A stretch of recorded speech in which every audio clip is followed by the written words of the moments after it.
नमस्कार दोस्तों, स्वागत है आपका आरके क्लासेस में। अभी हम लोग करने वाले हैं बिहार एटलस का भाग 5। इसमें जानेंगे बिहार की नदियों के बारे में, जबकि इससे पहले हम लोगों ने बिहार की नदियों के बारे में विस्तार से अध्ययन कर लिया है। अगर आपने उस वीडियो को नहीं देखा है तो उसे ज़रूर देखिए, उसका जो है लिंक डिस्क्रिप्शन में दिया हुआ है। साथ ही सभी वीडियोज़ का PDF आपको टेलीग्राम चैनल पर मिल जाएगा, जिसका लिंक की डिस्क्रिप्शन में दिया हुआ है।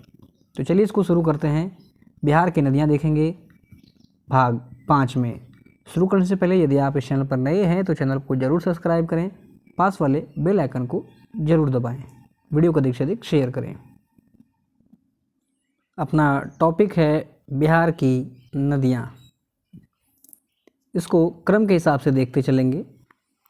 सबसे पहली जो नदी हम यहाँ देखेंगे, ये हम देखेंगे गंडक के बारे में देखेंगे। गंडक उद्गम नेपाल हिमालय, संगम गंगा नदी पलहेजा घाट। ये घाट हमसे शायद ही नहीं पूछा जाएगा, लेकिन ध्यान रखना है उद्गम और इसका संगम। कुल लंबाई की बात करें तो 640 किलोमीटर है। गंडक के बाद आता है बूढ़ी गंडक।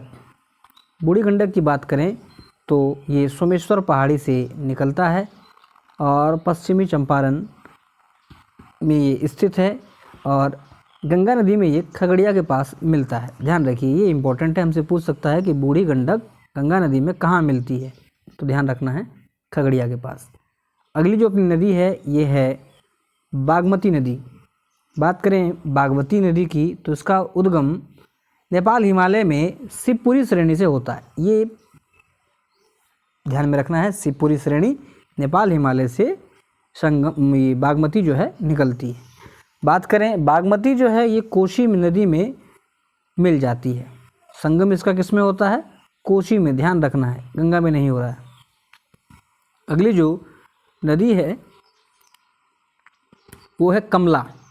इसका उद्गम महाभारत श्रेणी सिंघुलिया गढ़ी नेपाल। आप ध्यान रखें, महाभारत श्रेणी से कमला निकलती है और इसका संगम भी जो है कोसी नदी में ही होता है। अब बात करेंगे कोसी की तो इसका उद्गम जो है नेपाल एवं तिब्बत, बल्कि इसका संगम अगर पूछ लिया जाए तो गंगा नदी में कुर्सेला कटिहार के पास। ये इंपॉर्टेंट है, ध्यान रखिएगा, कुर्सेला कटिहार। चूँकि कोसी को देखिए हम लोगों ने पढ़ा भी था कि इसको हिमालय पार नदी भी माना जाता है।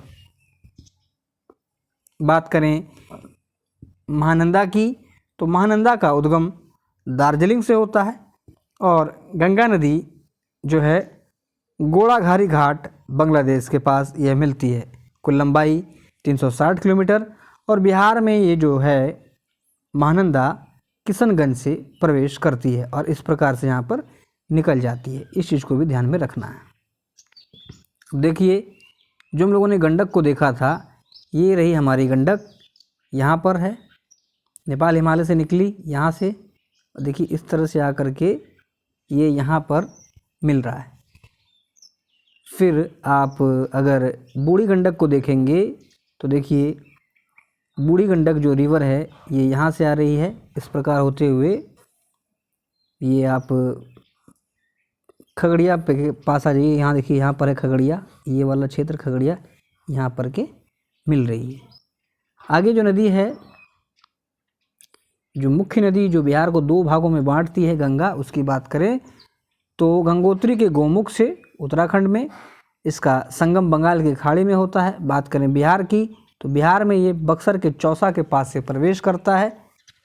बिहार से बाहर जो निकलता है ये कटिहार होते हुए, और कुल लंबाई जो है 445 किलोमीटर। बिहार के कुल 12 जिलों में इसका विस्तार है। अब बात करेंगे दक्षिण बिहार की तो ये है अजय नदी। अजय नदी की अगर बात करें तो उसका उद्गम देवघर झारखंड में होता है। वहीं संगम की अगर बात की जाए तो भागीरथी पश्चिम बंगाल। अगली जो नदी है ये है क्यूल नदी। ये वाली नदी क्यूल नदी, उद्गम जो है तीसरी पहाड़ी क्षेत्र गिरिडीह झारखंड से। संगम जो है इसका गंगा नदी सूरजगढ़ लखीसराय में। नेक्स्ट जो रिवर है फल्गु, उद्गम निरंजना और मोहना के संगम, गया के पास संगम पुनपुन नदी भी है, यहाँ पर पुनपुन नदी में ये मिल जा रहा है। अगला है पुनपुन नदी, ये छोटा नागपुर के पलामू पठार से निकलती है झारखंड में, और फतुहा पटना के पास ये गंगा में मिल जाती है। नेक्स्ट है सोन नदी, तो सोन का उद्गम अमरकंटक से होता है, मैकाल पहाड़ी अमरकंटक। संगम जो है गंगा नदी पटना के पास ये मिलता है। लंबाई की बात करें तो 784 है।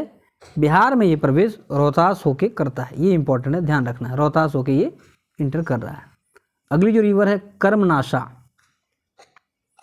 देखिए कर्मनाशा का उद्गम कैमूर पर्वत से हो रहा है, कैमूर पर्वत श्रेणी से, और गंगा नदी जो है चौसा के पास ये गंगा में मिल जाती है।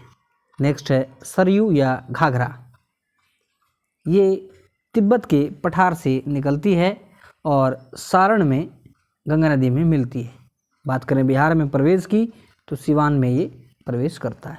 तो ये था जो है इम्पोर्टेंट नदियाँ। चूँकि हम लोगों ने विस्तार से नदियों के बारे में पढ़ा था कि हम लोगों ने देखा था कि ऊपर से आने वाली नदियाँ जो हैं ये 12मासा नदी हैं, जबकि नीचे से आने वाली जो नदियाँ होती हैं इनमें जल का अभाव रहता है। इसके अलावा हम लोगों ने यह भी पढ़ा था कि अनुवर्ती प्रतिवर्ती नदियाँ किसे कहते हैं, हिमालय पार नदी किसे कहते हैं। तो आप विस्तार अगर वीडियो देखना चाहते हैं तो आप उसको ज़रूर देखिए। बाकी ये फैक्ट रिवीजन के लिए था। उम्मीद है आपका रिवीजन हुआ होगा। मिलते हैं अगले लेक्चर में। धन्यवाद।